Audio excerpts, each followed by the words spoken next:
Добрый день, дорогие братья и сестры. Сегодня у нас гости из Америки, даже двое гостей. И я попрошу, как у нас уже возникла традиция, Алексея представить наших дорогих американцев, чем они занимаются, и тогда мы уже начнем наш общий разговор. Господин Гилберт Краузе, он работает уже много лет, я думаю, лет 20, мне кажется, в министерстве здравоохранения и социальных услуг Соединенных Штатов Америки в Вашингтоне, является ведущим специалистом в области семейной демографической политики. И его супруга, доктор Дженис Краузе, которая возглавляет крупнейшую организацию, женскую организацию США, которая называется Concerned Women for America, небезразличные женщины за Америку. Соответственно, у нас есть две перспективы, государственная и общественная, на семейно-демографические политики. В одной семье? В одной семье, да. А кто же первый, Гилберт или Дженис, начали эту деятельность? Who first started this pro-family activities, you or you? I guess I probably did because I was a speechwriter for the first President Bush, and I was asked to write speeches about family issues, and that's how we first got started. Дженис, наверное, первая начала заниматься этой общественной работой, поскольку она писала речи, была спичрайтером для Буша-старшего как раз в этой области, и как-то через это увлеклась. Да. То есть она писала для него речи, которые мы потом слушали все. Будем в теперешней вашей речи искать бушевские интонации. I said that we all heard those speeches which you wrote for him, and then he said that we will look for Bush intonations in what you say now. Ваш визит связан вот с этой конференцией, которая будет проходить в Москве. Your visit to Russia is connected to this National Parents Association launch conference, which is going to take place in Moscow, right? Yes. We are very excited about that. I think it's a wonderful initiative. It's something that governments and communities and churches have to work together if the problem of the breakdown of the family is going to be solved. So this initiative is a wonderful initiative that I think bodes some wonderful things for Russia's future.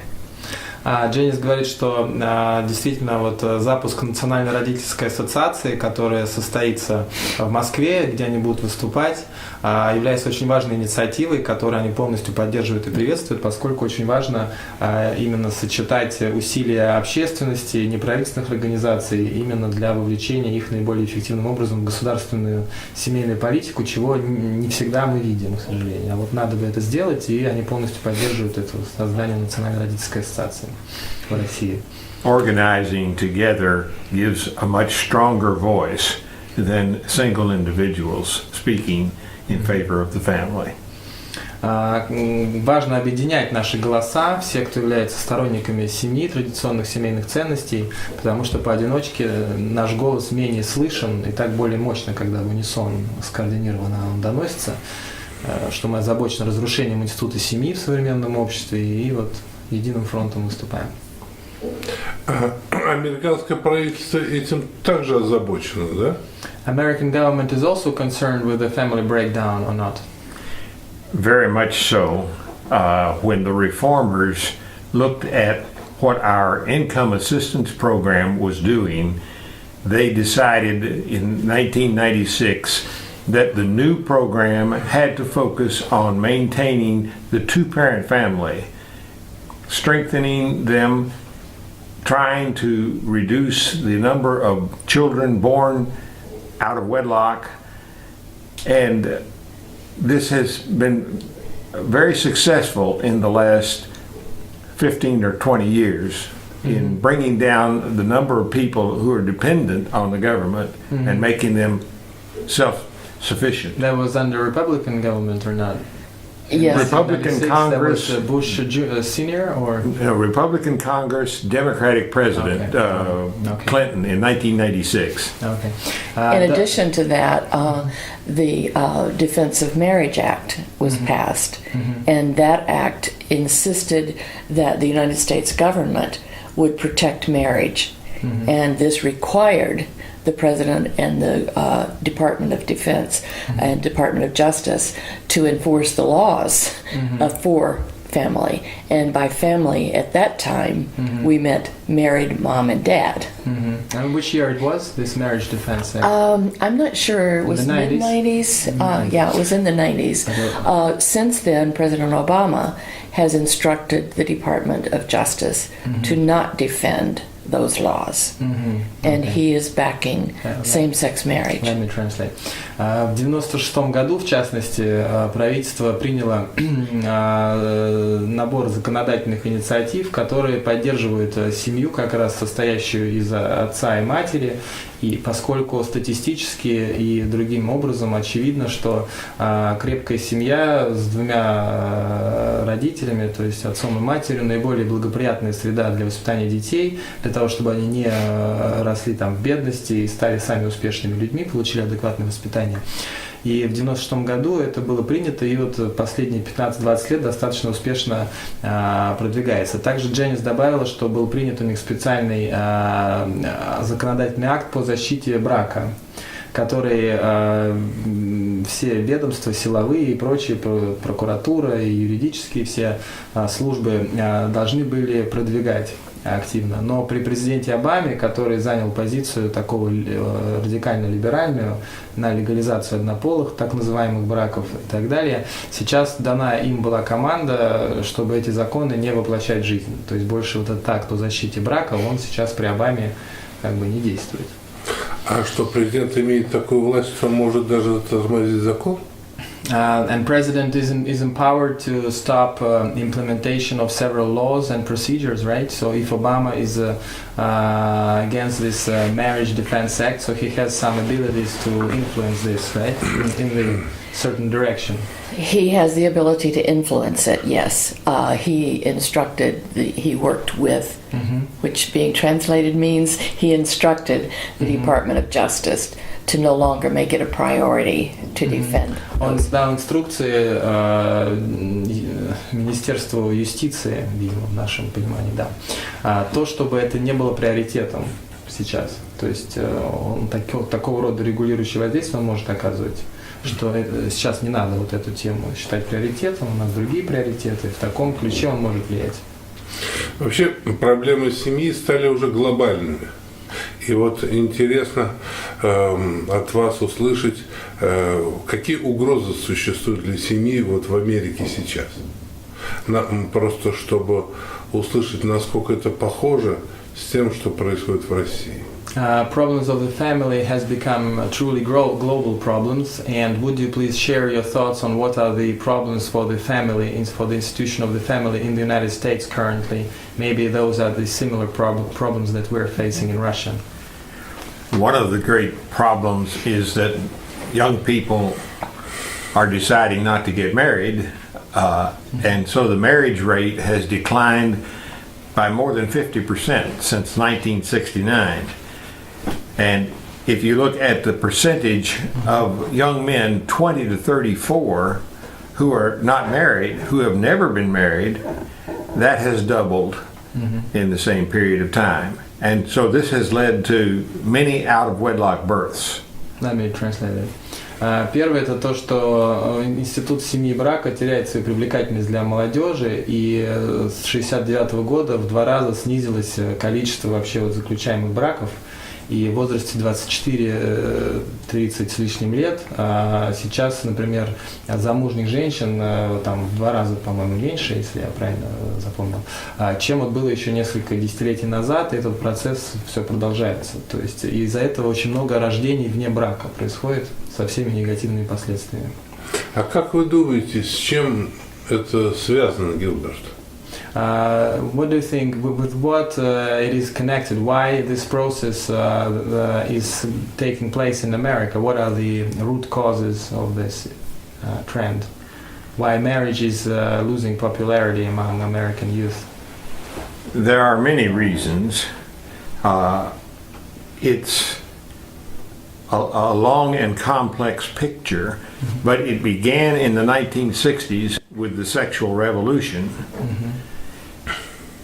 This problem was compounded by changes in the law regarding divorce, and divorce became very easy. And many men felt like they were at risk of losing everything if they married a woman, and then she simply decided to divorce him, and the courts would give her much of his property.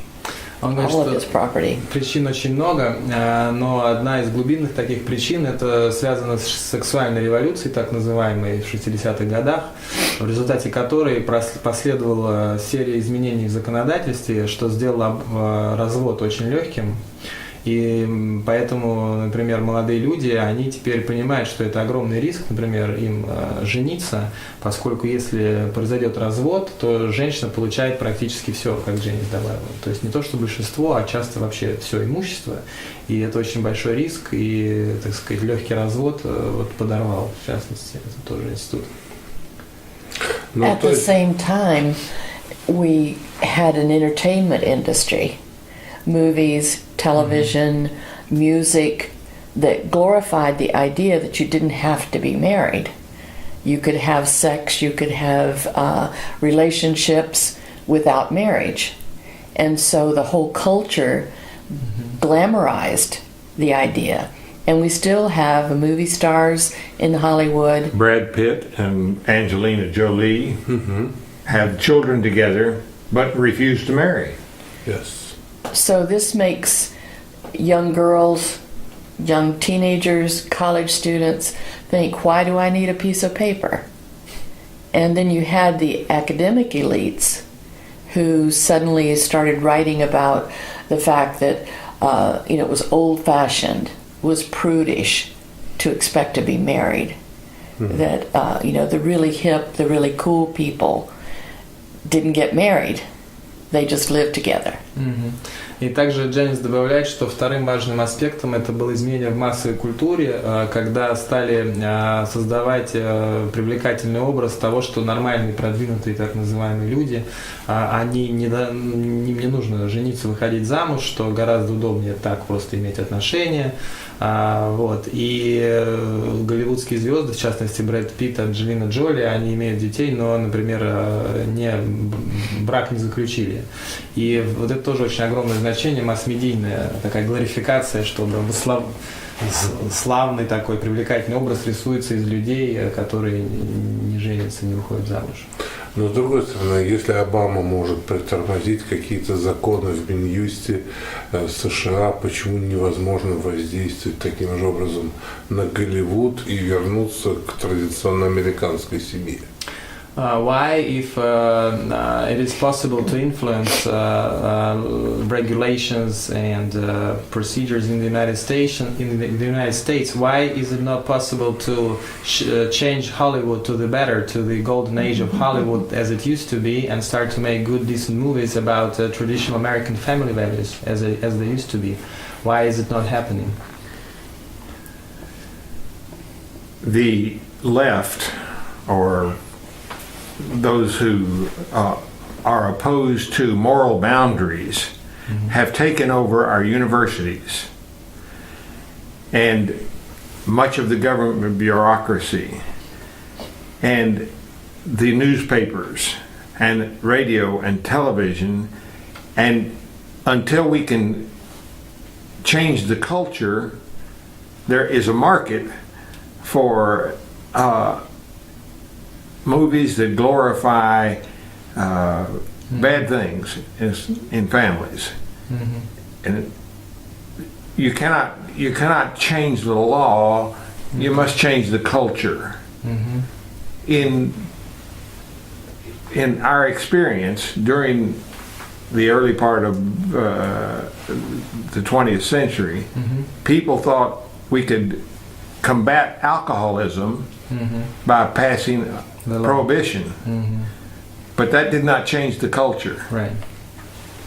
Он говорит, что здесь изменением закона сложно решить эту проблему, нужно изменить саму культуру людей и выбор людей, поскольку вот была у них сухой закон, попытка в начале 20 века запретить алкоголизм, и законом только это не удалось ситуацию разрешить, поскольку сама культура, привычки, они не изменились соответствующим образом.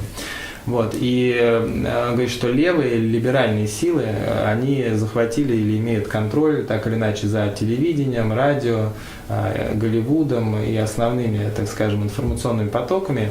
Вот. И плюс к этому есть тоже спрос определенный. То есть эти фильмы, которые восхваляют такой образ жизни безбрачный и, так сказать, легкое поведение, он продается тоже и покупается людьми, ну и продвигается определенными силами.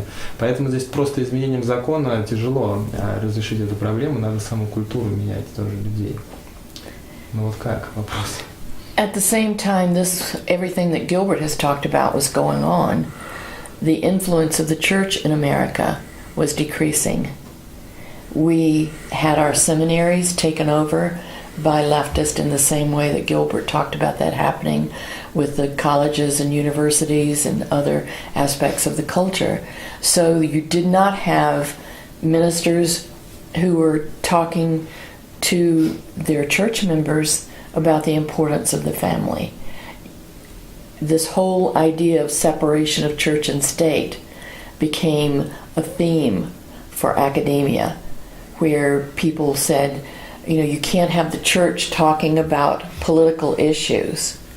You can't have the church taking a stand on the way people live. People have to be able to decide those things for themselves. And so the church lost its voice. We needed more Father Dimitri's.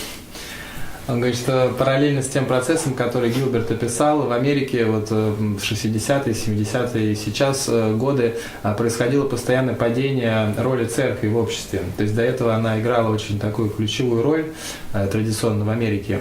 А параллельно с этими процессами, вот, которые 60-е, 70-е годы, стала так навязываться или стала доминирующей такая точка зрения, радикальная интерпретация отделения церкви от государства, что считается, что церкви неуместно говорить людям, как им жить, какой образ жизни определять там социальную политику, либо саму политику вторгаться.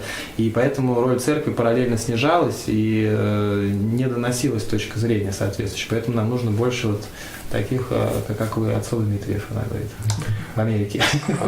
Ну, у нас тоже столкнулись два эти процесса, и, в общем, также у нас СМИ, оно просто захвачено либералами, и которые говорят то же самое, но и мы понимаем, что эти все тексты написаны в Соединенных Штатах, и мы сейчас в очень таком времени, которое очень как насыщенное, но в то же время те процессы, которые происходили в Америке там 30 лет, у нас это просто в течение года и двух начинает активно, просто такое наступление пошло на церковь, очень мощное. От СМИ, от вообще культуры и ее, так сказать, творцов, что очень интересно, потому что как правило, они люди, не имеющие семей, и поэтому они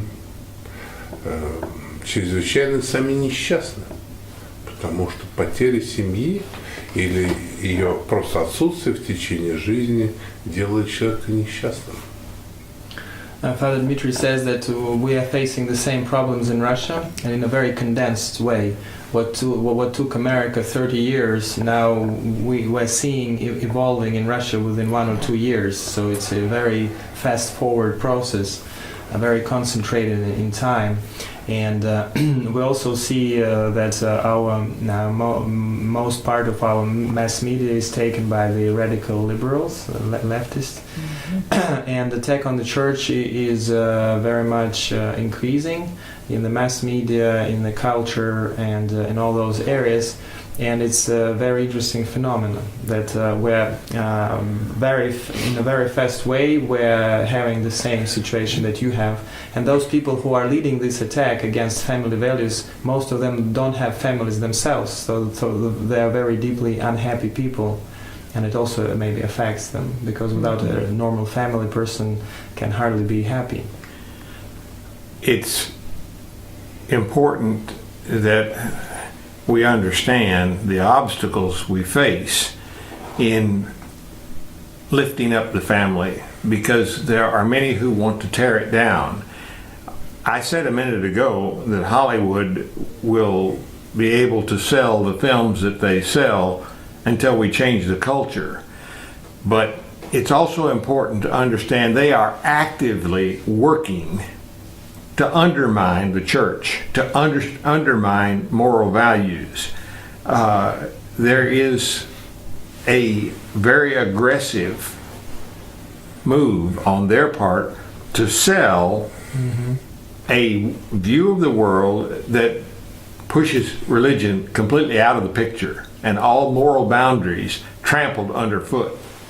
Он говорит, что очень проводится агрессивная политика, целенаправленная людьми, которые контролируют культуру, к тому, чтобы вытеснить церковь вообще из публичного пространства и моральные любые принципы полностью вытеснить как нерелевантные, неуместные. И очень агрессивная проводится политика целенаправленная через Голливуд, через всю культуру, поэтому очень сложно нам именно повлиять на эту культуру, когда такая ситуация. Хотя нам нужно семейные ценности поднимать и наращивать, а очень активные силы, могущественные, они наоборот стремятся эти семейные моральные ценности нивелировать. Father, when I speak on college campuses in America, I talk about this liberal movement being bad, and in English that's B-A-D. And so the bad, the B would stand for no boundaries. They don't want there to be any boundaries whatsoever to what they can do. So don't tell me I can't do anything, they say. And they say to young children and to college students, there are no boundaries. Even some advertisements of sporting goods say no boundaries. So that whole idea that you can't be told what to do is very rampant. And no authorities. Your parents are made fun of in movies. Children are taught very early on that, you're kind of a geek, you're kind of a undesirable person if you have respect for your teachers, if you respect policemen, if you respect your parents, and so forth. This is something that just very prudish kids do. The cool kids are disrespectful. And then the D stands for deities. No God, no higher authority, no person to whom we are accountable, nobody to whom we bend the knee. It's all about me. It's about my intellect, what I think about things, not what God thinks. So nothing goes beyond me. So that bad, the B and the A and the D, I talk about, so it helps the students to understand the kind of ideas and philosophies they are up against. And A is for authority. Authorities. Она говорит, что когда Дженис беседует с студентами, она часто говорит о том, что bad – это плохо, плохой по-английски, это расшифровывается в плане влияния вот именно масс-медийного и так далее. То, что B – это boundaries, они хотят, boundaries – это ограничения, что нет никаких ограничений. И они хотят сказать, что никто не имеет права мне сказать, что вот какие-то рамки есть в моем поведении, что я абсолютно вот все, что хочу, то и могу делать. A – это authority, власти, что нет никаких власти, и нормальные, продвинутые, так называемые крутые ребята, школьники, они не уважают ни полицию, ни родителей, ни учителей, и это считается круто, нормально. А если ты уважительно относишься к родителям, к властям, там, к полиции и так далее, ты считаешься таким ботаником, каким-то там над тобой смеются. Иди, это deities, это божества. Они говорят, что нет Бога, нет ничего, и только я, мое эго, это центр всего, и нет никакого морального закона надо мной. И вот это всячески агрессивно продвигают массовую культуру. Ну, если это так, самый крутой, по-моему, это Брейвик. Тогда получается. Then if this bad approach is valid, then the most cool is Breivik, the guy who has shot 50 people. He has no respect for anyone, so yeah. this is where you end up when there's no moral authority. Это то, где логически к этому приходим, если нет никакой моральной власти, что я сам... Ну вот, мне интересно, но вот когда я был последний раз в Америке, я участвовал в таком молитвенном завтраке с Обамой, с Хиллари. И вот Хиллари в своей речи сказала, что вот Соединенные Штаты всей своей мощью будут по всему миру поддерживать гомосексуалистов. Обама тоже не преминул повторить, что да, вот мы за продвижение и так далее, и так далее. Свободу гомосексуалистов в разных странах. Вроде бы и Обама являет собой такую вполне порядочную семейную пару. Вот мне интересно понять, что у него происходит в голове, когда он продвигает вот такого рода либеральные ценности. Father Dmitry, some time ago, he attended a prayer breakfast with President Obama, and he has heard that Obama and Hillary Clinton was speaking also at that event. They said that promoting homosexual rights and freedoms all over the world is a top priority for foreign policy of the United States. And his question that Father Dmitry has, what do you think happens in his mind? Because Obama seems to have a decent family life, so he has a wife and kids, and he seems to be a normal person. What happens in his head, in his mind? Why he starts suddenly to support such weird behaviors? Потому что если все позволено, нет морали, нет уважения к старшим, семья разрушается, но вместе с этим исчезнет Америка. Because if we have no respect for authority, no respect for family, and if family, it will be destroyed over time, then it will be a destruction of America as well. Why people don't understand this? You remember I said that they have taken over the universities, and they have indoctrinated the young people, and they do not see reality clearly. Their eyes are blind by I call it nonsense. Father Dmitry is right. The agenda that Obama and Hillary are pushing around the world is nonsense. It's completely contrary to nature.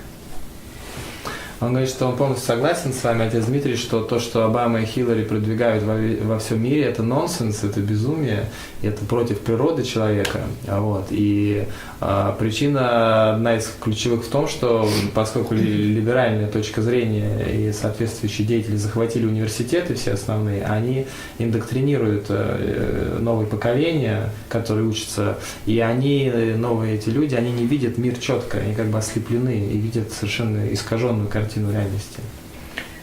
Part of the problem is political. President Obama relies on the left in order to be elected, and so he was catering to those who have these far leftist views and those who, want to see a different kind of America. Also, it's partly theological because President Obama comes from a liberation theology background, and so for him and those who support him, and unfortunately, as you saw in the recent election, presidential election, the country is pretty much split half and half.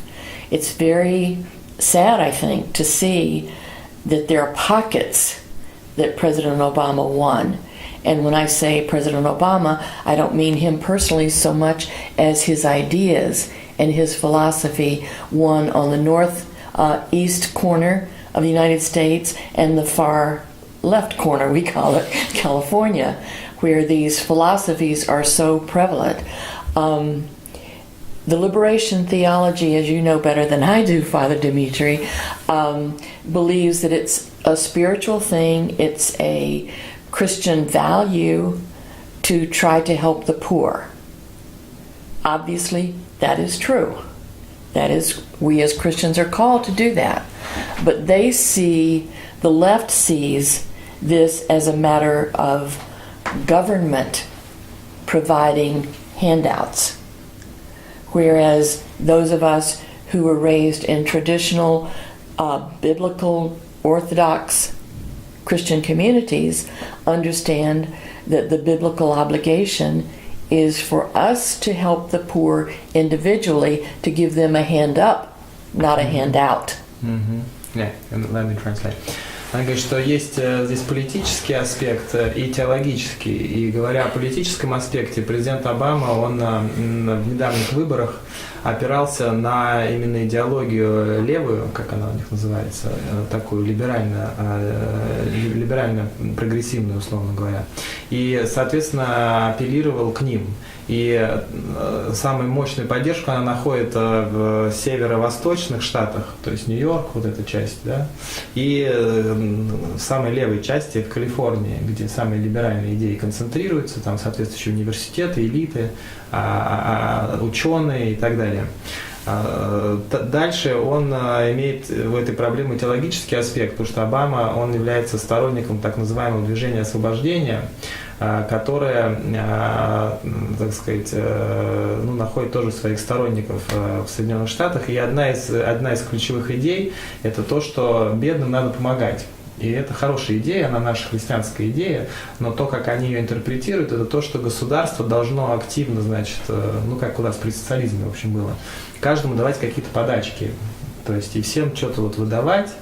А альтернативный подход, вот, который республиканская партия, в частности, основанный на более традиционных американских семейных ценностях, они считают, что да, бедным нужно, безусловно, помогать, но путем образования их, путем того, чтобы научить их самим зарабатывать себе на хлеб и дать им все условия для развития, а не приучать их просто вот к зависимости от подачек.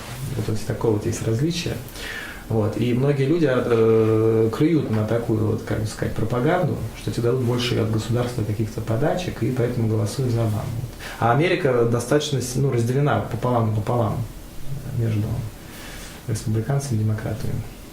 Ну, это даже по выборам заметно. Maybe you say a couple of words about why Romney lost. One of the reasons is that the idea that the end justifies the means has become very prevalent, particularly among the young. President Obama was willing to say things that did not fit with how he lived his life. For instance, during the 4 years that he was president, he and his family went to church less than 6 times. Less than 6 times in 4 years. Mm-hmm. Yet the month leading up to the election, they went to church every single Sunday, walking across, so that they created this picture of a wonderful family, beautiful family, walking across Lafayette Square to the church that's just on the other side of the White House. So visually for television, you had a picture of a family worshiping together, and not many people put together the fact that they had not seen this in 4 years, but suddenly before the election they were seeing this. President Obama was excellent at using Christian language in his speeches. This was not accidental. This was very carefully crafted language to sound like he was a Christian who went to church every Sunday, who valued Christian values. Я просто спросил вдогонку, почему Ромни проиграл и почему Обама выиграл, чтобы закончить тему с выборами. И она говорит, что Обама, хотя он за 4 года своего президентства всего в церковь ходил 6 раз, то есть очень мало, а перед выборами он демонстративно каждое воскресенье, значит, являлся через площадь, там Лафайет переходил, все это снималось телевидением, как вот изображалось образ такой прекрасной семьи, которые вместе ходят в церковь и так далее. И он очень, он талантливый спикер такой, вот, и очень умело вкрапляет христианские слова и термины в свои речи. То есть не будучи реально по своим действиям и жизни настоящим, ну, как хотелось бы, христианином, он очень умело вот манипулирует некими христианскими такими понятиями, чтобы создать впечатление у американской публики, что он хороший, такой лояльный, добропорядочный. Это тоже одна из причин, вот, что ему помогло победить. Romney lost in part because he's a wealthy man, and the Obama campaign succeeded in making him sound like a predator who did not care anything about anybody who worked for him, just making money for himself. They accused him of taking insurance away from workers so that people died for lack of medical care. And these messages went out over the television again and again and again. And Romney did not succeed in answering them. Очень рано в избирательной кампании Обама телевизионные ролики многие размещал, что Ромни это такой бездушный, богатый предприниматель, которому все равно на людей, которые у него работают, что он у них там сократил медицинскую страховку, из-за этого многие умирали и так далее. И Ромни не удалось перебить вот это созданное негативное. Но потом все-таки, я думаю, христиан больше, чем мормонов в Америке. And he thinks that there are more Christians than Mormons in America overall, so it's Я, например, maybe it was also one of the factors. ни секунды не сомневался, что Ромни не может. So Father Dmitry doubted that Romney could win because he's a LDS person, and that's maybe might be a restraint for him. That was certainly a problem for Romney. However, he was a very good man and a very charitable man, and gave a very large part of his income to charity. Но хотя, да, это была действительно большая проблема, но он старался как-то преодолеть вот этот момент и много раздавал денег на благотворительность, и, в принципе, он хороший человек, как они говорят, да, но, конечно, это вот был фактор такой, который помешал ему тоже. One factor that President Obama excelled at was the social media, which reached out to young people. For instance, in Twitter, Facebook, all those social media, he really utilized that. And he was very good with the ads, television ads. For instance, and YouTube. The video that was most popular for President Obama was viewed by 6 million people. The most popular one for Mr. Romney was viewed by 1.5 million. That gives you an idea. Now, the most popular video for President Obama was crude and vulgar and tasteless. So most Americans looked and said, "Ooh, that's awful. Why would he do that?" But it was viewed by 6 million people, and I would guess, I don't know this, but I would guess it was mostly young people, and they came out and voted for him. Он говорит, что также ключевая причина это то, что Обама, он прекрасно управляет, то есть вот своим продвижением в социальных сетях, Facebook, YouTube. Вот, умеет это делать. Очень прекрасно, да, это делает. И пример того, что было видео одно снято, где много было каких-то вульгарных, резких таких моментов, и его посмотрели видео Обамы 6 миллионов человек, в основном молодежь, и потом пришла и проголосовала. А самое лучшее видео, популярное у Ромни, 1,5 миллиона всего просмотров. То есть это показывает соотношение, что вот эти соцсети, они полностью на стороне леволиберального Обамы были. Я вот еще хотел ваше внимание обратить вот на что. В России, если в Америке разделение в народе идет 50-50, то в России за либералов и за их конструкции могут проголосовать от силы 0,5% населения. А остальные всегда будут голосовать за человека, который предлагает традиционные ценности.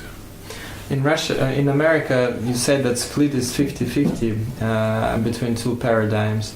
In Russia, the situation is quite different, and only a small margin, less than 1%, would vote for same-sex marriage or something like this in Russia. And vast majority, more than 99%, will vote for a normal, decent person who is against this. So, Но разрушение семьи через масс-медиа, через эстраду, оно все равно идет очень массированным путем. But the destruction of the family in mass media and culture is advancing very, very fast in Russia. Although minority of population support it, its representation in the mass media and culture is so much more. This is true also in the United States. 50-50 in the general population, but in the media, completely dominated by the radical liberals. They completely control it. We have one television network that's conservative, Fox News. Fox News. All the rest. And they are rapidly including more people from the left. Oh. Yes. I met a director in New York recently who was there for 15 years. Они говорят, что у них то же самая картина в Америке, хотя расклад населения 50/50, в масс-медиа огромный перевес либеральной всей парадигмы с огромным, практически полностью доминирующим присутствием. Есть всего один социально-консервативный канал Fox News. Я, кстати, месяц назад в Нью-Йорке встречался с директором Fox News, который сначала там работал 15 лет. Я просто скажу, что они тогда исследовали и поняли, что 85% масс-медиа пространства в нем доминируют либеральные позиции, а наоборот 90% или 85% населения, они не разделяют этого. И просто увидели разрыв. И что если мы создадим консервативный телеканал, у него будет огромный успех. И у него огромный успех был действительно. Вот, так что у них тоже это вот всего один канал есть, и Дженис добавляет, что он все больше и больше включает либеральных людей постепенно, все-таки тоже сдается постепенно. The New York Times and the Washington Post are so liberal that their circulation is going down, the value of their stock is going down, because the public is not interested in the product. But still, they dominate politics. Нью-Йорк Таймс и Вашингтон Пост, они настолько сильно либеральные, что у них из-за этого падают продажи и акции на бирже падают, потому что народ не хочет настолько сильно либеральную иметь информацию через такую призму подаваемую, но все равно они это делают и доминируют все равно в политике. А почему? Неужели в Америке нет достаточно богатых консервативных людей, которые все вместе могли создать канал, газету, чтобы это переломить? Why there is it's not happening that rich social conservative people in America get together and really start making a good effective plan in promoting and enhancing their influence in mass media, starting new TV channels, radio stations, because there are rich conservatives. Why united effort is not that efficient as on the left side? I don't know the answer to that. Не знаю ответа на это. The left is just more effective. They try to tear down, for example, rich conservatives like the Koch brothers or others. They are continually attacked in the media. They become a target if they express their conservative ideas. And their businesses are targeted. And the left is interested in destroying anybody that has the potential to challenge them. They are ruthless. Он говорит, что набрасывается масс-медиа на тех богатых консервативных американцев, которые осмеливаются озвучивать свои консервативные позиции в пространстве информационном, например, Koch brothers.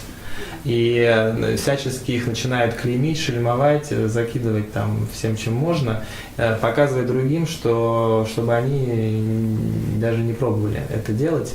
И создается такая вот обстановка нетерпимости. И проблемы у их бизнесов начинаются. Ну, нам это знакомо в России, правда, Большой? Да, очень все похоже. We have the same problem in Russia. Мне очень интересно посмотреть, потому что такое ощущение, что вообще все, что происходит у нас на земном шаре, все управляется с какого-то одного центра. We have very similar problems, and I was telling, and Father Dmitry says that he has an impression that everything that is happening in the world is guided from some one center of influence. Well, one of the problems with President Obama's election is that the problems will get much worse, because you have an administration in the United States that will support the UN doing everything it can to spread leftist views around the world. Abortion will be promoted as hard as this administration can promote it. Lesbianism, homosexuality, same thing. The Obama administration has personnel in place that will continue to push those ideas around the world. And many of the people who helped to elect President Obama are media personalities, movie stars, talk show host. Facebook owner. Yes, exactly. Eric Schmidt. These are people who have tremendous influence. And the appointees that he will make will continue these kinds of policies, like in the State Department, in the Department of Education. The man who heads the Department of Education in the United States right now is one of President Obama's friends from Chicago. Mm-hmm. And his whole purpose is to transform the education system in America so that kids are taught from earliest kindergarten age all of this radical ideology. I went on too long. Right. Говорит, что президент Обама в свой второй срок, 4 года, будет стараться максимально продвигать вот эту гомосексуальную всю тематику, права лесбиянок, аборты во всем мире очень активно и эффективно. У него люди профессионально этим занимаются. В его команде ключевые известные люди из масс-медиа, телевидения. Вот, я знаю, что совладелец Facebook, его избирательной кампании Эрик Шмидт, то есть полностью все социальные сети, масс-медиа, телевидение, известные люди ключевые, они работают на Обаму. И Дженис сказала, что в министерстве здравоохранения, во всех других министерствах образования, там старый друг еще под Чикаго, потому что Обама из Чикаго, там вот его старый друг, они будут активно очень продвигать вот эти все идеи гомосексуализма, чтобы буквально начиная с детского сада ребенку это все навязывалось, продвигалось. Вот, и на весь мир распространять это аборт, контрацепцию, все эти права. Вот, и очень будет ухудшаться ситуация в ближайшие 4 года, вот как они прогнозируют. На уровне ООН очень активно тоже будет это все продвигаться. In the United States. Нет, ну он, насколько мне известно, это вообще рассадник такой. And the United Nations is one of the very influential, organization in spreading those bad trends globally, right? Mm-hmm. What did you want to say? In the United States, the idea of religious freedom is part of the Constitution. It's part of what America is all about. And yet, under the Obama administration, they have insisted that people of faith support contraception and support abortion. And not just to accept this as something that is inevitable, but to approve of it, to make it mainstream, to help pay for it.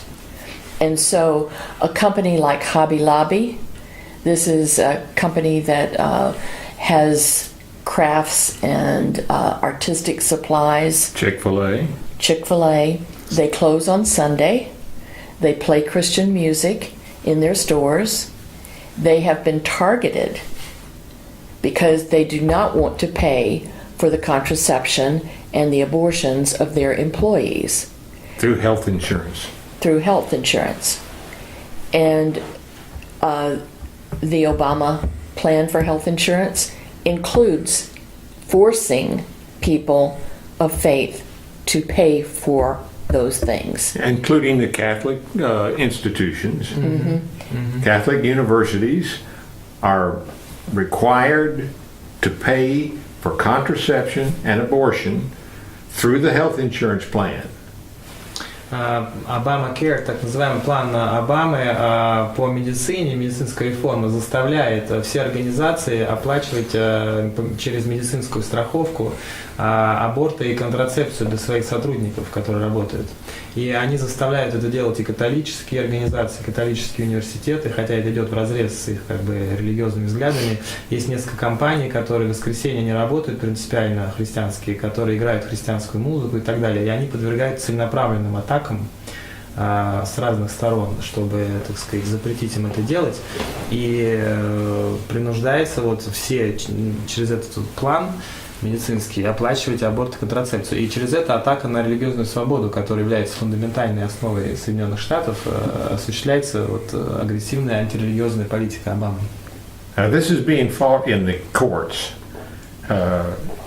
by all the Catholic and Hobby Lobby, Chick-fil-A, and many other Christian employers are suing the federal government in the federal courts.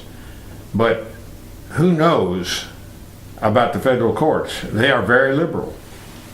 Эти компании, которые христианские и католические организации, они судятся в Верховном суде США с федеральным правительством насчет этого, пытаясь это опротестовать, но очень сложно повлиять на Верховный суд, потому что в нем тоже либералы доминируют. If we lose in the federal courts, then religious freedom is destroyed in the United States. Если они проиграют все-таки эти иски, которые сейчас в процессе в Верховном суде, то религиозная свобода перестанет существовать фактически в Соединенных Штатах. Ну, в России был этот период. We had this period in Russia. Более 70 More than лет. 70 years of communism, oppression against the church. Но церковь все равно выжила, хотя потери ужасны. Church has survived, but the damage was huge. Поэтому, в общем, тут единственная возможность это всем христианам сплотиться. Ну а лучше бы вообще, так сказать, активизироваться настолько, что вообще это как-то из такого социального поля либерализм вообще убрать как таковой. Это было бы, мне кажется, эффективнее, чем ждать, пока это все покроется лагерями и тюрьмами, как это было у нас. It says that all Christians should unite and stand against it before it is too late, as it was in Russia when all the country was covered with gulags and concentration camps. And we should unite and fight before it comes to us. We are very encouraged when we come to Russia and see that the communists were not able to destroy the Christian church. Они очень воодушевляются, когда в Россию приезжают и видят, что коммунизм при всей своей мощи не смог русскую церковь победить. Да, не смог. It failed Хотя to win over the church. все храмы были закрыты, священники расстреляны. Было просто физическое уничтожение. И все-таки это оказалось невозможно. Поэтому мы надеемся, потому что Америка действительно самая такая церковь посещающая страна.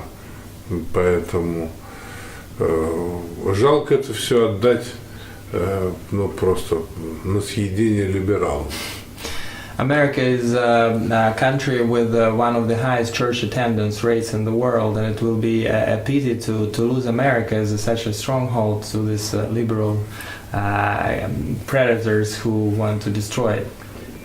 We are organizing through the internet, and I take some encouragement from what's happening there. There is a strong conservative, strong Christian presence on the internet, along with a lot of pornography.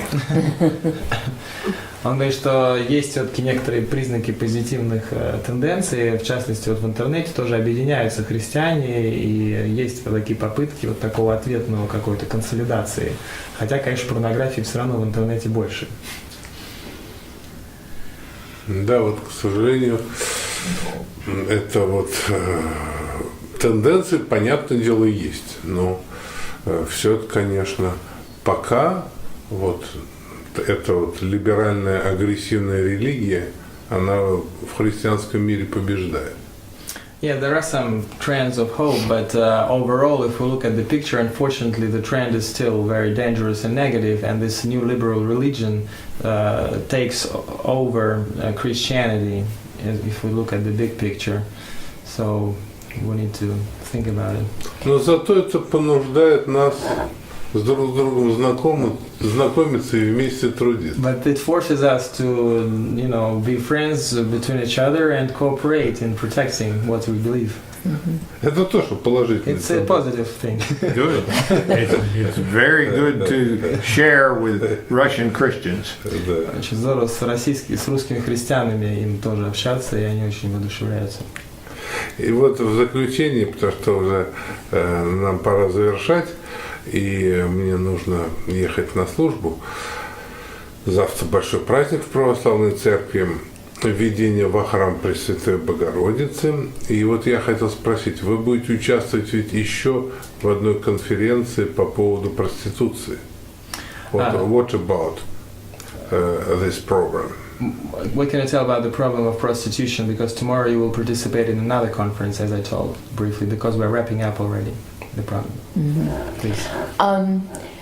Prostitution is what drives the whole industry of sex trafficking, which is one of the biggest problems worldwide today. It's a $10 billion industry, more than 800,000 victims around the United States. And why is that happening? Because of the drive for the demand for prostitutes. A lot of people say it's a victimless crime, that the women are there because they want to be, but more than 90% of the women who are in prostitution want out.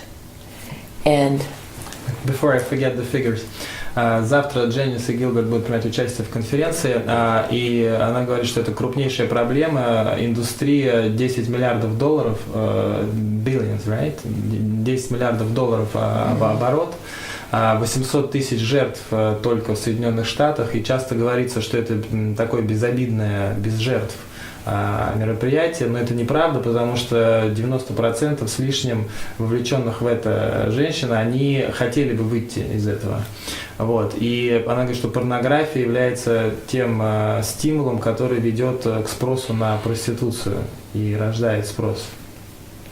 I think it's the other side of the coin of everything else we've talked about today. When you objectify women, when you don't live an authentic faith, then you're going to have these kinds of crimes that are crimes of passion, crimes of disrespect for other people, crimes of inequality, and crimes of taking advantage of other people. Когда это тоже является оборотной стороной той же медали, потери моральных каких-то ограничений и традиций в обществе, то, что когда эгоизм и только свои желания доминируют, то, соответственно, это приводит к большому количеству преступлений, неуважительному отношению к женщине, вообще отношению к ней как к объекту, и рождает вот этот весь клубок всех связанных с этим негативных моментов. Intellectuals have taught our children that there is nothing sacred, that we are just animals, that we have evolved. And so instead of holy matrimony, instead of the sacred mystery of marriage, we have cohabitation. We have prostitution because we pushed God out. Поскольку Бога мы, то есть из массового пространства вытеснили, и интеллектуалы, вот, ведущие в университетах и прочая элита на Западе, поскольку они сказали, что моральные все качества нерелевантные, мы из-за этого имеем не брак как святое таинство, да, а как просто сожительство. И поскольку теория эволюции доминирует, и нам говорят, что мы просто животные, то вот эта святость брака исчезла, и просто как животные вот сожительствуют, сходятся, и из-за этого и проституция, и все остальные проблемы. Осталось только есть друг друга, как животные. So we only then have to eat each other like animals, according to this theory, and that will be the end of it. И тогда уже все, осталось каннибализм. And then cannibalism is the end of it. И тогда мы будем совсем свободны. And then we'll be liberated completely. Нам до полной свободы не хватает каннибализма. Only cannibalism is left for us to reach the ultimate freedom, according to this liberal concepts. Ну что, большое спасибо, Дженис и Гилберт. Thank you very much. У нас в нашем мультиблоге много слушателей в русскоязычном мире, и в Америке, и в Австралии, и в Европе. Так что я очень благодарен, что вы поделились с нами страданием своей души и что предприняли большой путь из Америки в Россию для того, чтобы нам объединяться. Well, thank you very much that you came traveled such a long distance to Russia and took all these efforts and shared your feelings and expressed thoughts that are on your mind and in your soul. And it was a very good conversation. Вы прекрасные люди, и я с наслаждением смотрю, как вы любите друг друга. You are beautiful people, and I admire looking how you love each other. Thank you very much. Thank you. Thank you. Ну вот, дорогие братья и сестры, я думаю, вам также было интересно наше общение. Спасибо вам за ваше внимание. Okay. It was wonderful to be with you. Thank you so much. We are very pleased to have this opportunity to be in Russia and share with the Russian believers. Thank you very much. Спасибо.